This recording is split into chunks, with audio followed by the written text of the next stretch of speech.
Tonight we continue our conversation about America, the Clinton presidency, and the future. Tonight our guest is Tom Friedman, two-time Pulitzer Prize-winning columnist for the New York Times. It is timely that he's here this evening because of the recent Palestinian-Israeli accord signed about Hebron by Prime Minister Netanyahu and Chairman Arafat. I am pleased to have Tom Friedman back on this broadcast. Welcome back. Good to be here, Charlie. Tell me the significance of this agreement initialed by the Israelis and the Palestinians.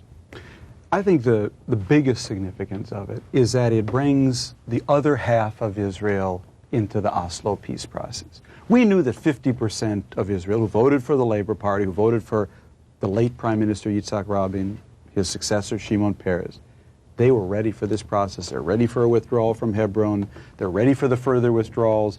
They're ready, I think, in many ways for the big deal, a Palestinian state in the West Bank and Gaza Strip, provided the Palestinians provide the security for Israel that it demands.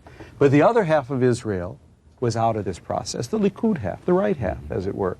The importance of this agreement yesterday, Charlie, is that it brings not all of the other half of the other half, so I would say. 75% exactly. in favor of peace. You now have a solid tent of Oslo. And what the Prime Minister did yesterday by bringing, as to say, half of his half in at least, is make that tent even more solid. Before I talk about whatever happened to the Netanyahu who campaigned for the prime ministership and the one who's governing in 6 months, give me the sense of what they signed on to yesterday. What did the agreement say for both parties? Well, basically what it did was, first of all, lay out the way in which Israel will withdraw its troops from the West Bank town of Hebron, where the patriarchs, Abraham, Isaac, and Jacob are buried, figures that are revered both by Judaism and Islam, and will turn over security to the Palestinians. 140,000 Palestinians, I believe, live in Hebron, something like that. 450 Jewish settlers in the heart of the city. They're going to be divided now. Palestinians will be in charge of their half of the city. The Israeli army still in charge of that enclave where the Jewish settlers live. Beyond Hebron, though, it laid down a roadmap of where we go from here. 3 more Israeli redeployments in the West Bank, more ceding of territory, that is, by Israel to the Palestinians. How much will be negotiated in each phase. Then laying the stage for the final status negotiations over whatever is left. So when it comes to the final status, the Palestinians will be occupying some 75 or 80% of the West Bank. Depends how much happens in these further redeployments, and that's going to be fought over and wrestled over and whatnot. But we've certainly got a pathway here that's going to take us into the next few years. 2 issues that the Palestinians may have conceded on. One is the covenant at long last. Yes. It sounds like they're going to make whatever revisions or additions or amendations that the Israelis are demanding. Secondly, what about extradition of those people the Israelis feel like have committed crimes against Israelis? Certainly that was a major issue for Prime Minister Netanyahu. Evidently, again, there's been some understanding. All the details aren't clear here, what the trade-offs are going to be. Israel's still holding some Palestinian prisoners, so I have a feeling there may be some kind of trade-off in there in the mix. You said in your column this morning that this is a strengthened Hebron, that Netanyahu strengthened it. Did he only do that to the extent that he legitimized and made Oslo more powerful, or did he make this particular agreement stronger from an Israeli point of view? Charlie, I think only the experts can tell you that. I mean, frankly, but my own opinion is if Bibi Netanyahu wants to claim credit for having made Hebron stronger, more power to him. Yeah. He's entitled to the credit. But he certainly legitimized the process by signing on. Is the historical significance here is that he has joined Oslo. He is now an owner of Oslo. And that puts him in a totally different position, John. For the last 4 years, basically, Bibi Netanyahu has been an opponent of Oslo. He had every interest in saying this agreement is treasonous, it's dangerous, it's an abomination. The agreement, so we don't have to they've given absolute. He had every reason to find everything wrong with it. So why did he sign on? Now he has a reason to find things right with it. He's now a co-owner.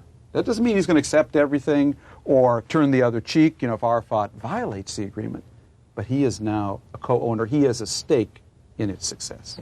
Why did he change? What did he learn in 6 months? What mistakes, what kind of reality did he have to face in order to sign on? I believed Netanyahu always had one choice when he came in. His choice was this: either blow up reality or blow up his party. Either don't accept Oslo as the framework for Israeli-Palestinian peace, a framework that was accepted by half of Israel, by the Arab world, and the international community, and blow up reality, or do accept it and blow up your party. And he's blown up his party. First, he tried to blow up reality. First, we had the tunnel incident. Well, before that, he refused to see Arafat. What he tried to do was really test his ideology against reality. And what he got was an explosion.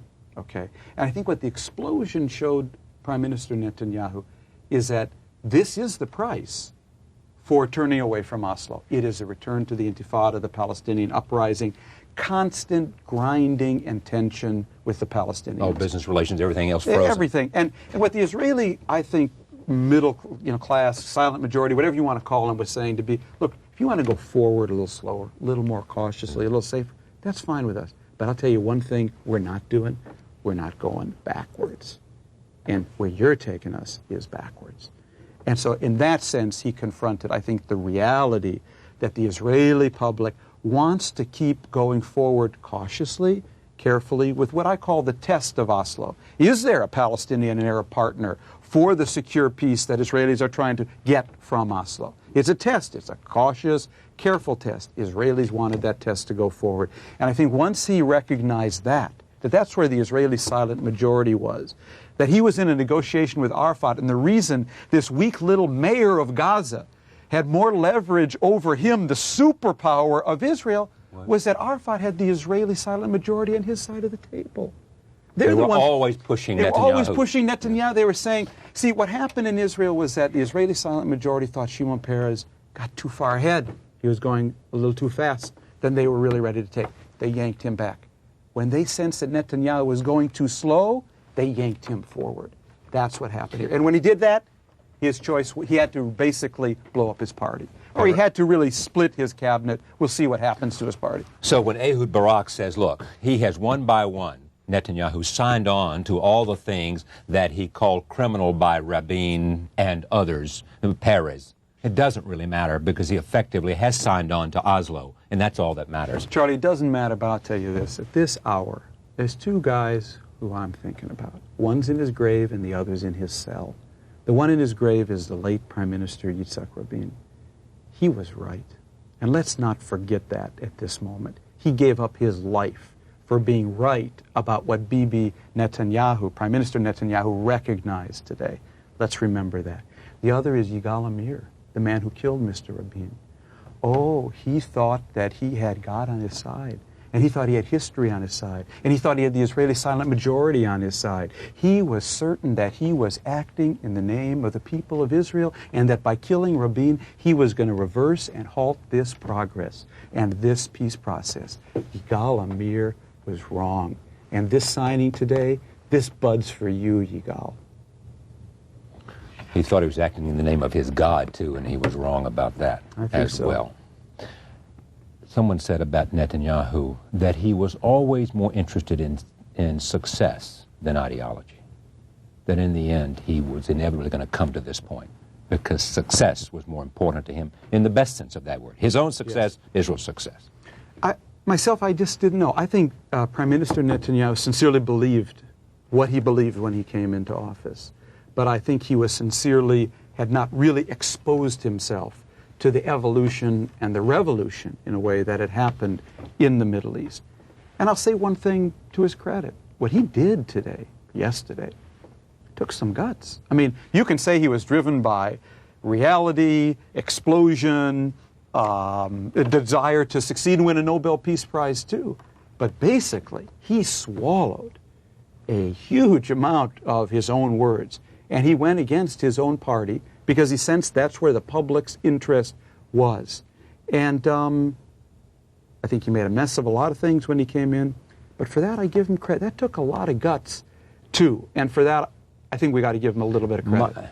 Might it be worth it because he, as you say, legitimizes, reinforces the process? Somehow, whatever Israel has had to go through the last 6 months, somehow, or can that a silly argument to make, because it slowed down the momentum. It slowed down, though. He paid a huge price. He still has a deeply dysfunctional relationship with Yasser Arafat. And trust was always at the issue of them not being able to move forward. King Hussein and Hosni Mubarak. Now, that's not all his fault either. I mean, there's blame aplenty to go around here. But, Charlie, this is a relationship that only works by trust.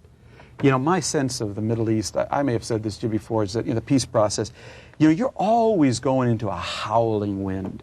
And Rabin and Peres and Arafat, as long as they, Mubarak and Hussein, as long as they went arm in arm into that howling wind, they could stand up to it. Could weather anything. But man, once you split up, it'll just bowl you over, you know. And what Arafat and Rabin and Peres came to understand through a difficult process is that ultimately neither could succeed without the other.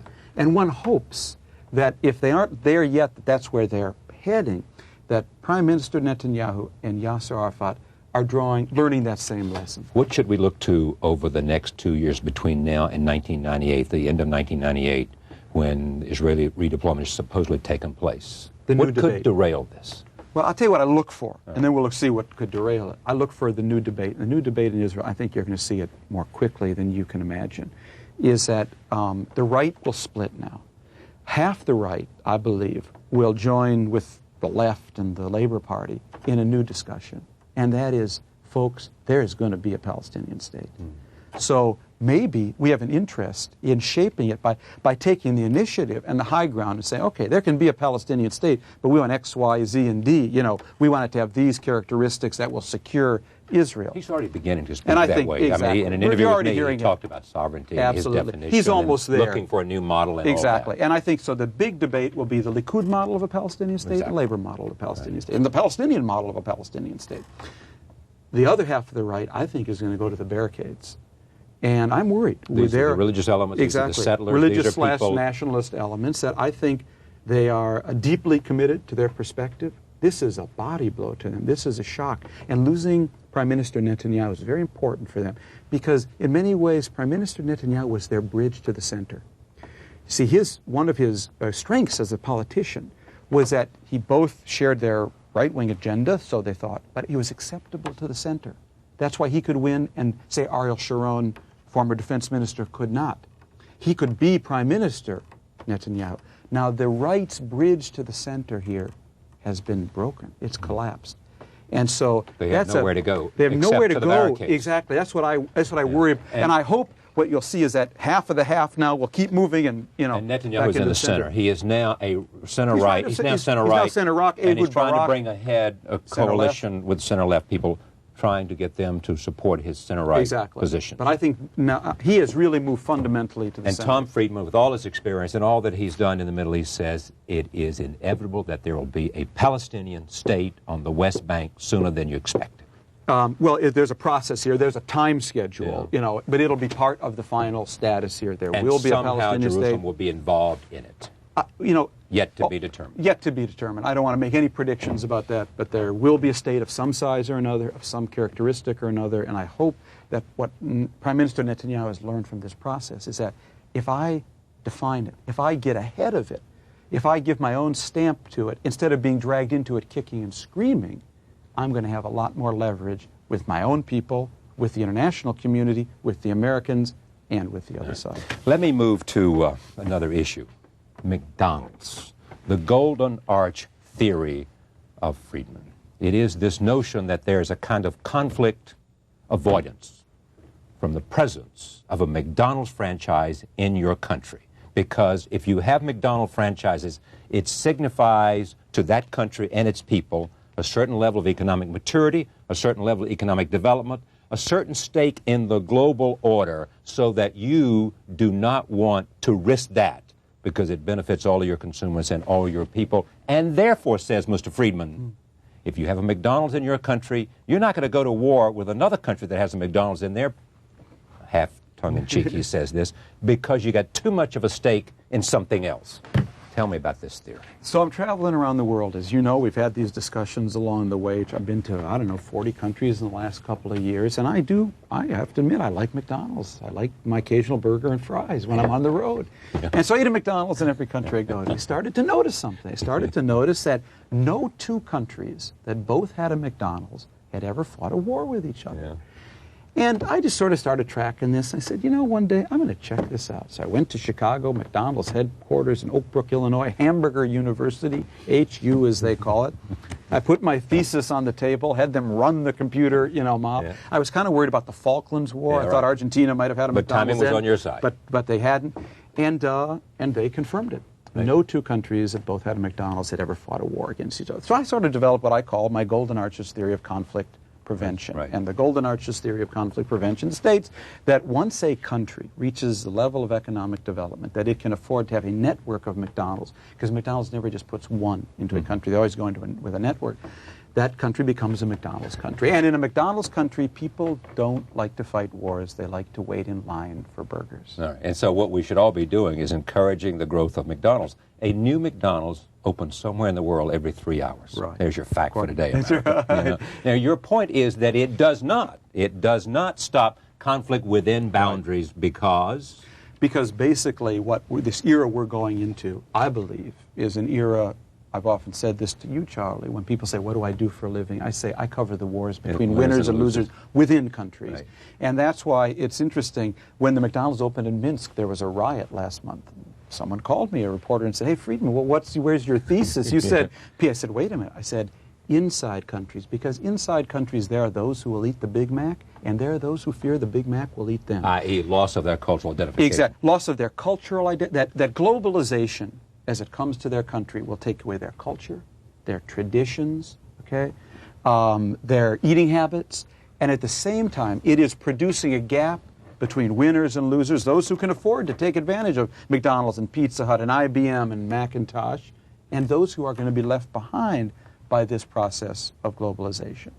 Now, as you said, this was a tongue-in-cheek theory, and all I was really trying to point out was this, that economic development, integration, and globalization does give countries and governments a certain stake in not becoming adventuresome abroad, because you will be punished by the global economy. You wrote another column, not about this, in which you talked about Find Me, Mr. Bikel, and in fact, in which Egyptians, when they were at the worst of the conflict between the new Netanyahu government and feeling some sense of loss and some sense of things were turning back, Egyptian businessmen heard that there was a Mr. Bikel who knew how to grow tomatoes in the desert. Exactly. And everybody said, show me Mr. Bikel, show me Mr. Bikel. The idea that economics is now so central to. You also praise Disney for standing up to China, and you make the argument that the Chinese, which is a surprise to me, will succumb to sophisticated leverage if it is shown wisely how it is in their interest. Exactly. I think that's really the key. You know, the argument I just made the other day. I was in Hong Kong last month. I noticed the Shenzhen and Shanghai stock markets collapsed when I was there. 2 days in a row, almost melted down. Well, what was that about? What was that about? These are under-regulated, highly under-regulated stock markets. They got no free press in China. They got no Barron's, no Business Week, no Wall Street Journal, no New York Times, to keep track of markets and companies and insider trading and whatnot. And I did a column, and I basically said, you know what, China's going to have a free press. China's going to have a free press because China today has 21 million shareholders now. 21 million people in the stock market. And they want a tiny number compared, but they want accurate information. And so my basic point is this: let's look for those areas. Now the government also needs this, because if people lose money in the market, they go into the street and riot. And they want the government to come in and bail them out, and the government can't afford to do that. Let's look at, the way I always say about China, China's huge and rapid economic growth actually allows it to deflect external pressure. Because they can just come along and we say, hey, China, do this and that. They say, hey, look, we can buy Boeing, we can buy Airbus, don't much matter to us. They can just dangle those big contracts in front and we all shut up. But what they can't deflect is that the same economic growth is actually fueling internal pressures.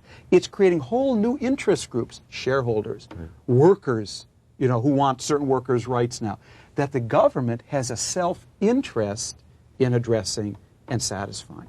And what I say, in terms of our dealing with China and human rights, let's find the areas where we can work with their own self-interest. You also say the Chinese don't appreciate that they make it very hard to like them in the United States. Absolutely. And that does not work in their favor. And there was a hurrah for Disney when it said, not us, thank you very much, we'll pass. Absolutely. You know what, and that's something I think they got to recognize. That, I consider myself someone not hostile to China in the sense that I understand that it's a country going through a very difficult, 1.2 billion people trying to go through a rapid economic modernization. That is not an easy process.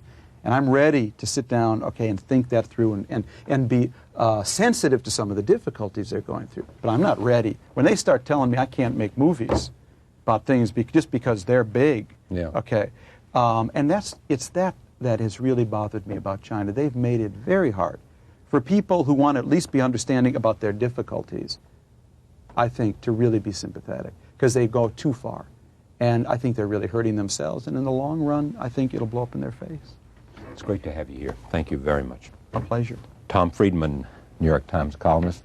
We'll be right back. Shimon Peres is here, and we'll talk about his reaction to the Hebron Accord.